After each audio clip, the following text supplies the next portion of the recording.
O Senhor deu, o Senhor tirou. Bendito seja o nome do Senhor. Essas palavras, ditas em meio a lágrimas, pó e luto, ecoam como um trovão silencioso através dos séculos. São o ponto de partida de uma história que transcende o sofrimento humano comum. Uma história que não começa com dor, mas com fé. E termina não com explicações, mas com uma revelação. Jó, o protagonista deste relato sagrado, não é um herói no sentido clássico. Ele é um homem como qualquer outro. Mas o que o torna diferente é a forma como enfrenta aquilo que ninguém está preparado para suportar: perder tudo. O que você faria se, de um dia para o outro, perdesse sua estabilidade, sua família, sua saúde e sua esperança? A história de Jó não é apenas sobre provações. É sobre transformação. É sobre fé que permanece quando tudo o que era sólido se desfaz. Neste vídeo, vamos atravessar os vales mais escuros da alma humana e escalar os picos mais sublimes da presença de Deus. E quando tudo estiver consumado, talvez você também diga: antes eu só ouvia falar, mas agora meus olhos te veem. Antes da tempestade havia tranquilidade. Antes da dor havia plenitude. A história de Jó não começa com tragédia, mas com equilíbrio, um raro equilíbrio entre justiça e prosperidade.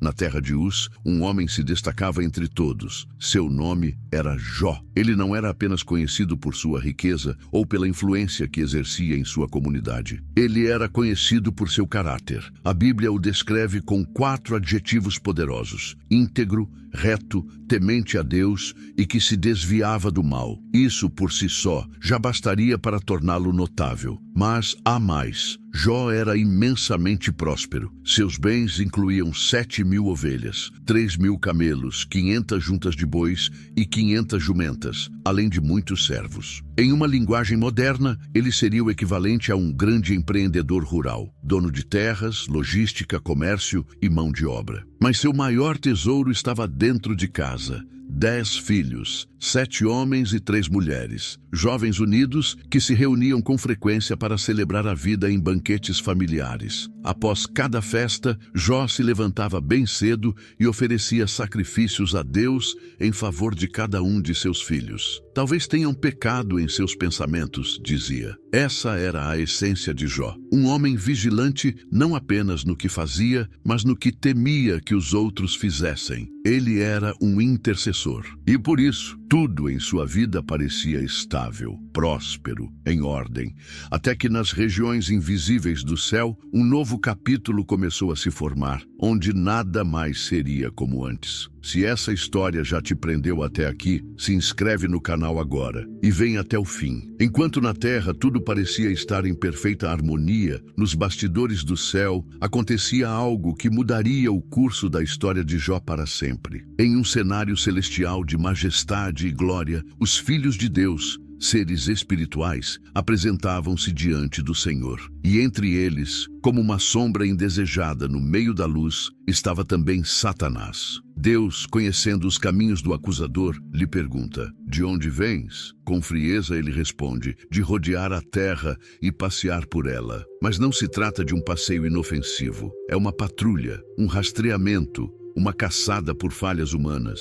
Então o Senhor, com alegria e honra, pergunta: observaste o meu servo Jó, homem íntegro, reto, temente a Deus, que se desvia do mal? Deus coloca Jó como exemplo diante da eternidade, mas Satanás lança a acusação, um golpe direto contra o coração da fé. Por acaso Jó teme a Deus de graça? Não o cercaste de proteção? Não abençoaste tudo o que ele tem? Em outras palavras, Jó só te serve porque é beneficiado. E então propõe o teste: toca em tudo o que ele possui e verás se não te amaldiçoa na tua face. Deus, conhecendo o coração de seu servo, consente. Tudo o que ele tem está em teu poder. Apenas não estendas a mão contra a sua vida. Era o início de uma batalha espiritual profunda, não por objetos, mas pela alma de um homem. E enquanto Satanás descia à terra para executar seu plano, Jó ainda sorria, sem saber que sua fé seria colocada à prova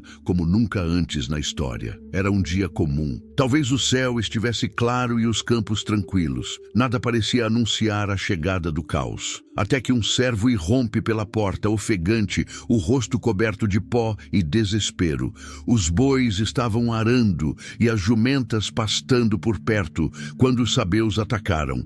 Mataram os servos e levaram todos os animais. Só eu escapei para te contar. Jó mal tinha tempo de absorver a tragédia quando outro mensageiro chegou. Fogo de Deus caiu do céu, queimou todas as ovelhas e os servos. Só eu escapei. A mente de Jó começava a girar. 2 calamidades em sequência, mas o desastre continuava. Um terceiro homem se aproxima, a voz embargada. Os caldeus formaram 3 bandos, atacaram os camelos, mataram os servos e levaram tudo. Só eu escapei. Agora, Jó havia perdido praticamente toda a sua riqueza. Em questão de minutos, sua vida econômica havia sido desintegrada. Mas o golpe mais cruel ainda estava por vir. Um quarto mensageiro, visivelmente abalado, com os olhos marejados, dá a notícia que nenhum pai conseguiria suportar. Teus filhos e tuas filhas estavam em festa quando um vento forte veio do deserto. Derrubou a casa sobre eles. Todos morreram. Só eu escapei para te contar. Jó fica em silêncio. A dor se instala como uma sombra imensa sobre sua alma. Perdeu seus bens, perdeu seus servos, perdeu seus filhos. O mundo desabou, mas então, com uma força que desafia a lógica, ele se levanta, rasga suas vestes,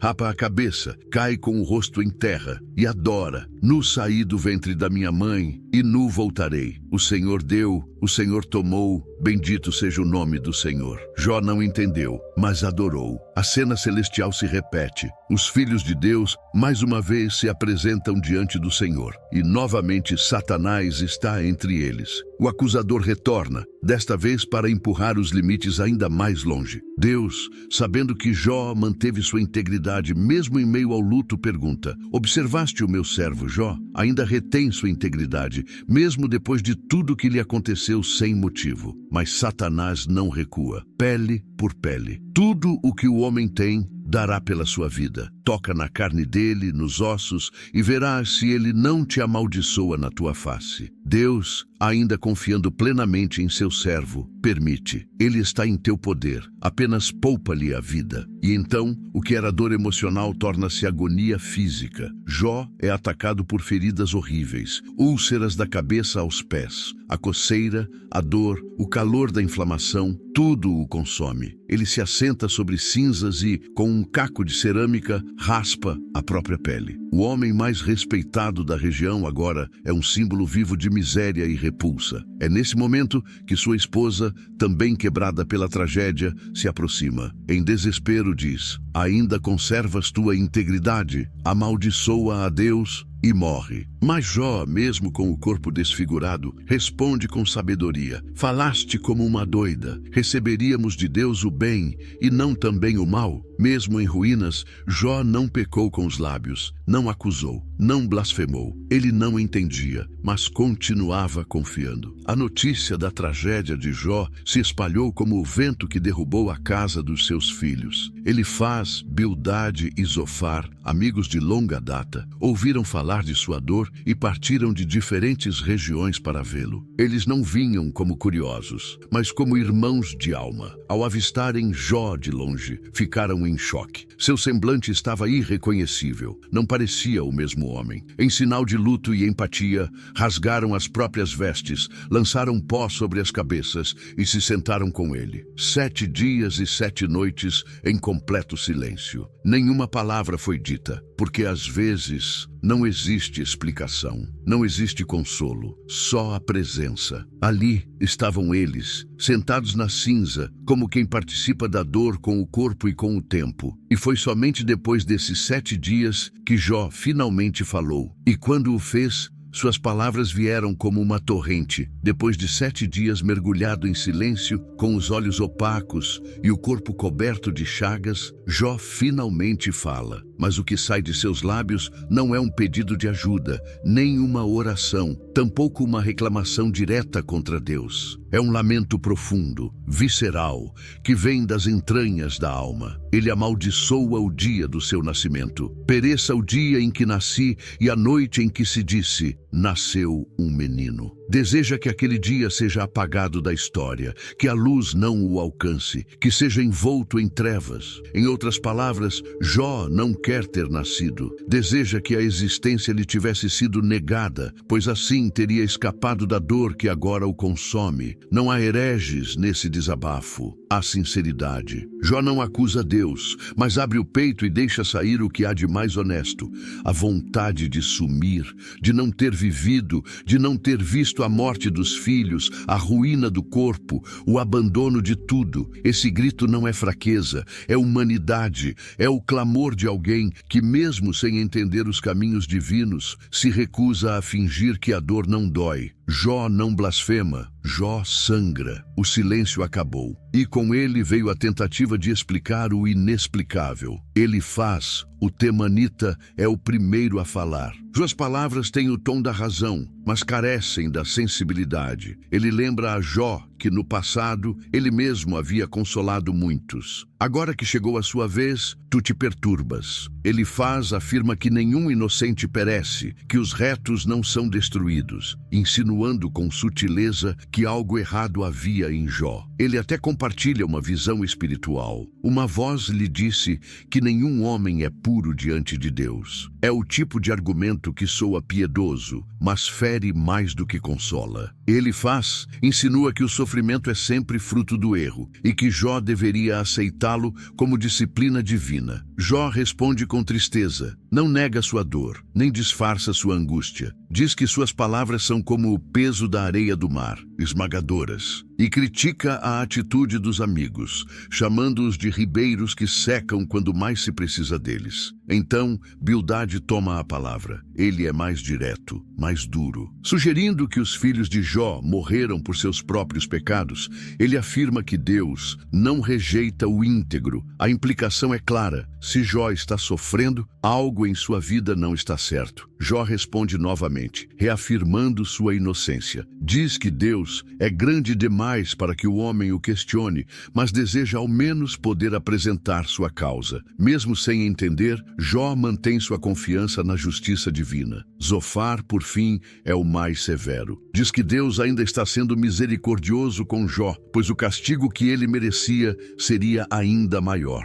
Exorta-o a se arrepender, porque há esperança para quem se volta a Deus com sinceridade. Jó, contudo, permanece firme. Acusa os amigos de serem consoladores miseráveis. Seus discursos não trazem alívio, trazem julgamento. E assim, o debate segue. A dor se aprofunda e o céu, até aqui, permanece em silêncio. Após os longos discursos e réplicas entre Jó e seus três amigos, o ambiente parecia saturado de argumentos. Palavras iam e vinham como martelos em uma bigorna ferida, até que, de repente, uma nova voz se levanta. Não é a de um ancião, não é a de um sábio renomado, é de um jovem. Seu nome é Eliú, filho de Baraquel, o Buzita. Ele havia se mantido em silêncio até então, por respeito à idade dos outros. Mas agora, cheio de indignação, decide falar. Sua raiva não é apenas contra os amigos de Jó, por não terem conseguido refutá-lo com sabedoria, mas também contra o próprio Jó, por ter se justificado em vez de exaltar a Deus. Eliú traz uma nova perspectiva. Deus fala de muitos modos, mas o homem nem sempre percebe. Para ele, o sofrimento não é necessariamente punição. Pode ser correção, pode ser um chamado, pode ser uma forma divina de salvar o homem da destruição. Ao contrário dos outros, Eliú não condena Jó diretamente, mas o exorta a não pensar que Deus é injusto só porque não compreende o motivo da dor. Ele convida Jó a olhar para cima, a ver não apenas o peso da terra, mas a sabedoria do céu. E então o céu se abriu, não com uma explicação, não com um consolo, mas com uma pergunta. A resposta que Jó tanto esperava não veio na forma de palavras suaves, mas como um redemoinho, um turbilhão de vento, força e glória. A presença de Deus irrompeu como quem rasga o véu entre o invisível e o visível. Do meio do redemoinho, Deus fala: quem é este que obscurece o conselho com palavras sem conhecimento? Cinge agora os teus lombos como homem, eu te perguntarei e tu me responderás. E então,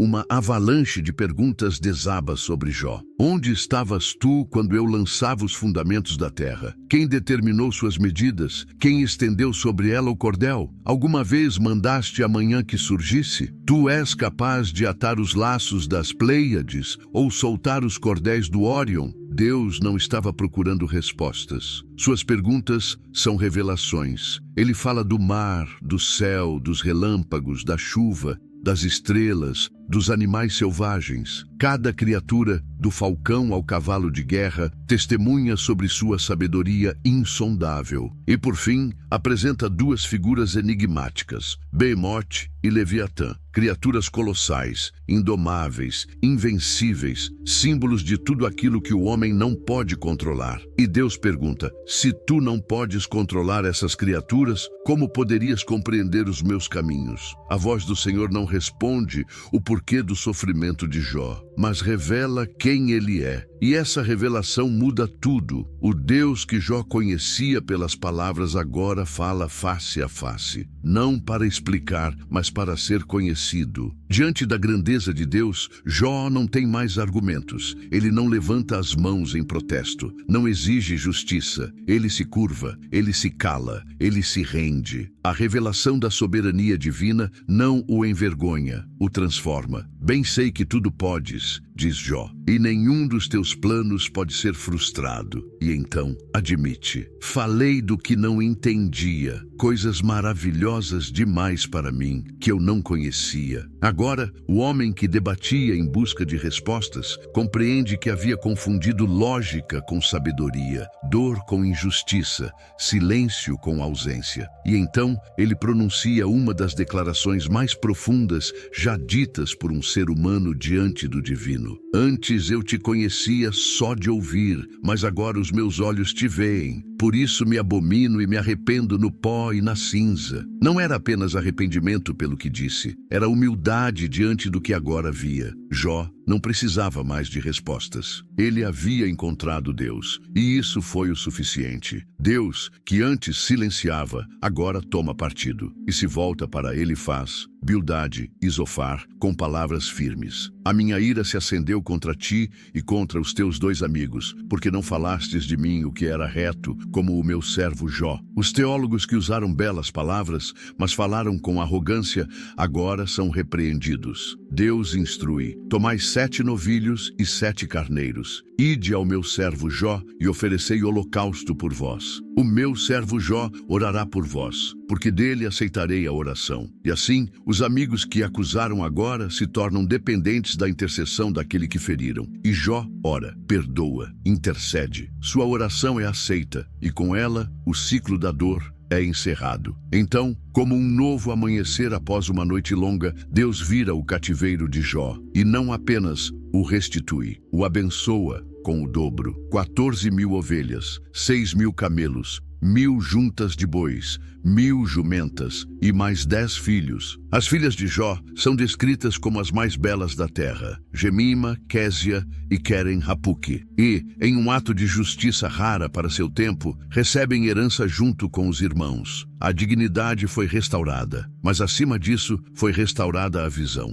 Jó viveu ainda 140 anos. Viu filhos, netos, bisnetos e tataranetos. Morreu velho, farto de dias, mas acima de tudo, morreu com os olhos abertos, não apenas para a vida, mas para Deus. A história de Jó nos ensina que o sofrimento não é o fim, é o início de uma jornada mais profunda. Jó não venceu porque entendeu, ele venceu porque permaneceu, porque confiou quando tudo falava o contrário, porque adorou quando era mais fácil desistir. A maior vitória de Jó não foi recuperar seus bens, foi conhecer a Deus de verdade. Com os ouvidos eu ouvira falar de ti, mas agora meus olhos te veem. Essa frase é a essência da fé, uma fé que amadurece na dor, que floresce na adversidade e que se firma não nos porquês da vida, mas no caráter de Deus. Talvez você esteja vivendo seu próprio deserto. Talvez, como Jó, esteja no pó e na cinza,